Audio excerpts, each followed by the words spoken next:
Aviation, hospitality, उनके लिए budget में कुछ आ सकता है क्या?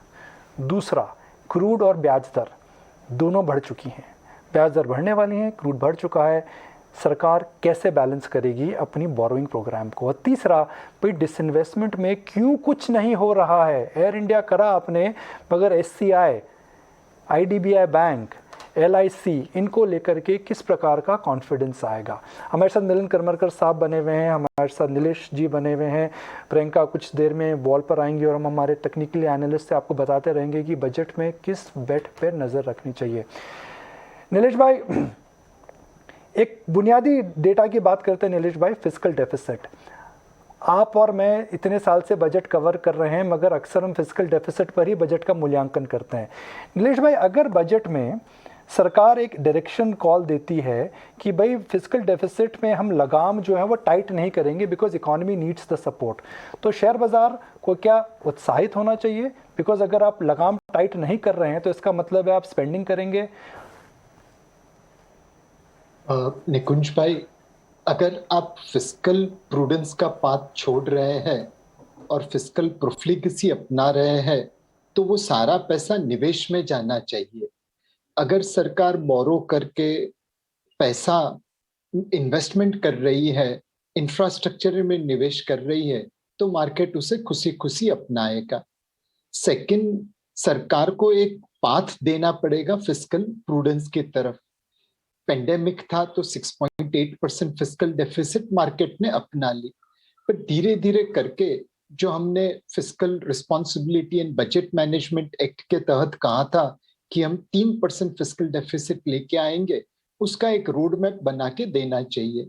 और तीसरी मेरी सलाह ये रहेगी कि आप फिस्कल प्रूडेंस का पाथ भी अपना सकते हैं और वो सारा पैसा रेज कर सकते हैं खर्चा करने के लिए थ्रू असेट मोनेटाइजेशन। आज भारतीय बैंकिंग सिस्टम में 5 से 6 लाख करोड़ रुपए की लिक्विडिटी है। स्टेट गवर्नमेंट्स और सेंट्रल गवर्नमेंट के पास 4 से 5 लाख करोड़ की लिक्विडिटी है। ये पैसा बैंकिंग सिस्टम में या बैंकिंग सिस्टम के बाहर खड़ा है निवेश करने के लिए। सरकार असेट मोनेटाइजेशन के थ्रू अपने हाईवेज, अपने ट्रांसमिशन टावर्स, अपनी एसेट्स मोनेटाइज करे तो मेरे हिसाब से ये सारा पैसा निवेश के लिए रेडी हो जाएगा। सो आप खर्चा भी कर सकते हैं, फिस्कल डेफिसिट भी मेंटेन कर सकते हैं और असेट मोनेटाइजेशन के थ्रू ये एक जो इम्पॉसिबल टास्क लगता है उसे अचीव कर पाएंगे। हमारे साथ रामदेव अग्रवाल जी भी जुड़ रहे हैं और बजट से पहले जुड़ रहे हैं। रामदेव जी अक्सर बोलते हैं जी मैं तो लॉन्ग टर्म देखता हूं, बजट आते जाते रहते हैं। मैं रामदेव जी के साथ 20 बजट ट्रैक कर चुका हूं, मगर मुझे लगता है कि रामदेव जी इस बजट को लेकर के खासे उत्साहित है। रामदेव जी, क्या मैं सही बोल रहा हूं कि बजट हालांकि ओवरऑल स्कीम ऑफ थिंग्स में एक दिन है और मार्केट एडजस्ट हो जाता है, मगर इस बजट को लेकर के मुझे क्यों ऐसी फीलिंग आ रही है कि आप थोड़े ज़्यादा उत्साहित हैं इस बार? क्या मैं सही हूँ गलत हूँ रामदेव जी? हाँ हाँ, बहुत उत्साहित है। और इसमें क्या है कि देखिए नीलेश भाई भी हंस रहे हैं, मेरा जो असेसमेंट था राइट था। हाँ, इसमें क्या है निको, मेरे को ऐसे भी थोड़ा मैक्रो ये सब नंबर सब कम समझ में आता है। नीलेश भाई तो उस्ताद है।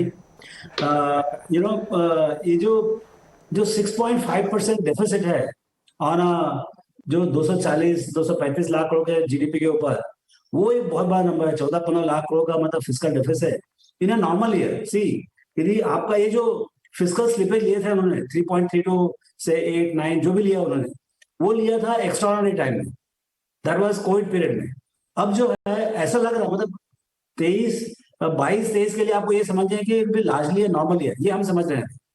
उसमें 6.5% का फिस्कल डेफिसिट मतलब आपका बम्पर इन्फ्लेशन रहेगा और बम्पर स्पेंडिंग होगा। अब वो किधर स्पेंडिंग करेंगे वो आपको एक घंटे मालूम पड़ जाएगा।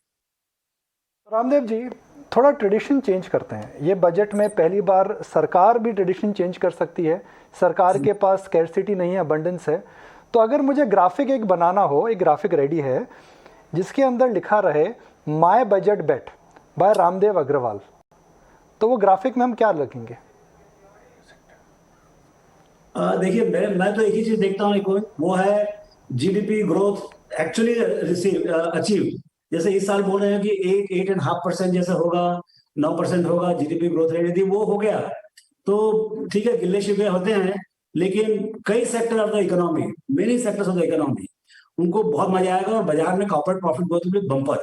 सो मेरे ख्याल से स्टॉक मार्केट परफॉर्मेंस अच्छा होगा, चारों तरफ वेल्थ क्रिएट होगा।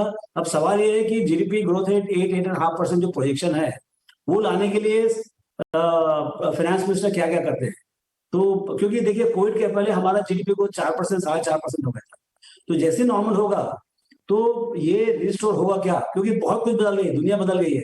चाइना प्लस आ गया है, फॉरेक्स बैलेंस आ गया है, आपका export is booming, tech is booming, बहुत सारी अच्छी चीजें हो रही है। और दूसरी चीज है कि भाई आपके पास चैलेंजिंग सिचुएशन है, के शेप रिकवरी है, masses are suffering, job losses है, इनकम लॉसेज है, कंजम्पशन लॉस है, डिमांड वीकनेस है। तो ये कैसे मतलब यानी फाइनेंस मिनिस्टर करेंगे, वो देखना पड़ेगा। बट आखिरी में सब मिला के जीडीपी ग्रोथ आधे 8% से ऊपर आया, हम लोग को बता रहे market is gonna have a good time. Call पर रेडी है, हमने का उसके सामने खड़ी हुई हैं। क्या प्रियंका रेडी जा सकते हैं प्रियंका के पास? अच्छा रामदेव जी, नीलेश जी, मैं आपके पास आ रहा हूँ 2 मिनट में। प्रियंका हमें बताएंगी कि